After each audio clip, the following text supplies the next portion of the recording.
Welcome to our YouTube channel RS43। আশানুই বিশ্বাস প্রত্যেকে ভালো আছেন। আরেকটি নতুন ভিডিওতে আপনাদের সকলকে জানাই স্বাগত। তা শুরুতেই যে আজকে প্রথমেই বলবো, যদি চ্যানেলে কেউ নতুন হয়ে থাকেন অবশ্যই চ্যানেলটি সাবস্ক্রাইব করে পাশে থাকবেন, এবং ভিডিওটি যদি ভালো লাগে অবশ্যই একটি লাইক এবং শেয়ার করতে বা কমেন্ট করতেও ভুলবেন না।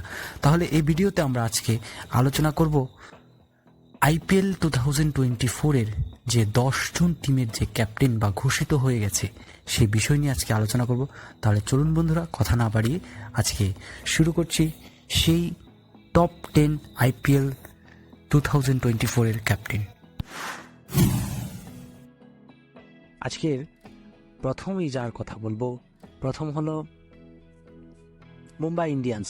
মুম্বাই ইন্ডিয়ান্সের ক্যাপ্টেন রোহিত শর্মা অত্যন্ত সফল, তবে এবারে মুম্বাই ইন্ডিয়ান্সের ক্যাপ্টেন থাকছেন হার্দিক পান্ডিয়া। আপনারা জানেন কিছুদিন আগেই তারা সেই ফ্র্যাঞ্চাইজি সেই ঘোষণা তারা দিয়ে দিয়েছে।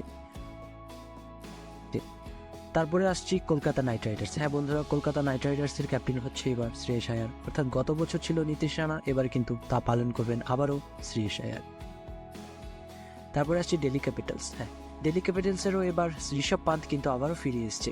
তো ঋষভ পান্তই এবার দায়িত্ব পালন করতে যাচ্ছে দিল্লি ক্যাপিটালসের অধিনায়কত্ব। গতবার যা পালন করেছিলেন ডেভিড ওয়ার্নারকেও সেই পালন করতে দেখা গেছে।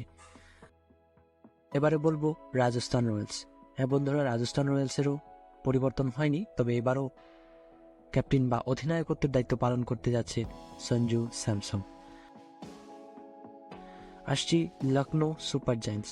লখনৌ সুপার জায়ান্টসের ক্ষেত্রেও সেই পরিবর্তন একইভাবে হয়নি। তার পরিবর্তন না হওয়াতে আবারও সেই অধিনায়কত্ব পালন করছে সেই লোকেশ রাহুল।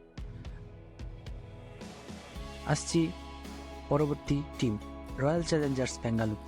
রয়্যাল চ্যালেঞ্জার্স ব্যাঙ্গালোরও সেম থাকছে, অর্থাৎ কোনো পরিবর্তন নেই। এবারও দায়িত্ব পালন করবেন ফাফ ডুপ্লেসিস। আসছি চেন্নাই সুপার কিংস।